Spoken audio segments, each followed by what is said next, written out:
ଡୁଙ୍ଗୁରିପାଲି ଉଚ୍ଚ ବିଦ୍ୟାଳୟର ପ୍ରଧାନ ଶିକ୍ଷକ ବୈଶାଖ ପ୍ରଧାନଙ୍କ ଅବସରକାଳୀନ ସମ୍ବର୍ଦ୍ଧନା ସଭା ଅନୁଷ୍ଠିତ ହୋଇଯାଇଛି। ଭାରପ୍ରାପ୍ତ ପ୍ରଧାନ ଶିକ୍ଷକ ଶ୍ରୀ ଚନ୍ଦନ ମେହେରଙ୍କ ସଭାପତିତ୍ୱରେ ଏହି କାର୍ଯ୍ୟକ୍ରମ ଅନୁଷ୍ଠିତ ହୋଇଥିଲା। କାର୍ଯ୍ୟକ୍ରମକୁ ସଂଯୋଜନା କରିଥିଲେ ଶିକ୍ଷକ କୁମୁଦ ମଟାରି। ଏହି କାର୍ଯ୍ୟକ୍ରମରେ ମୁଖ୍ୟ ଅତିଥି ଭାବେ ପୂର୍ବତନ ପ୍ରଧାନ ଶିକ୍ଷକ ଲକ୍ଷ୍ମୀଧର ନାୟକ ଯୋଗ ଦେଇଥିବା ବେଳେ ସମ୍ମାନିତ ଅତିଥି ଭାବେ ପୂର୍ବତନ ପ୍ରଧାନ ଶିକ୍ଷକ ସନ୍ତୋଷ ପ୍ରଧାନ, ସୁଭାଷ ପାତ୍ର ଓ ଡାକ୍ତର ବାରିକ ଯୋଗ ଦେଇଥିଲେ।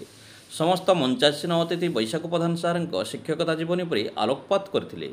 ଶିକ୍ଷୟିତ୍ରୀ ନିହାରିକା ଗୁରୁ, ସୌଦାମିନୀ ଭୋଇ, ମଞ୍ଜୁଲତା ମେହେର, ଦେବରାଜ ସେଠ ଓ ପରିଚାଳନା କମିଟିର ସଦସ୍ୟ ରତ୍ନାକର ସେଠ, କିଶନ ଅଗ୍ରୱାଲ, ବିପ୍ରଚରଣ ସାହୁ ପ୍ରମୁଖ ଯୋଗଦେଇ ଗୁରୁ ଶିଷ୍ୟ ପରମ୍ପରା ଉପରେ ଆଲୋକପାତ କରିଥିଲେ।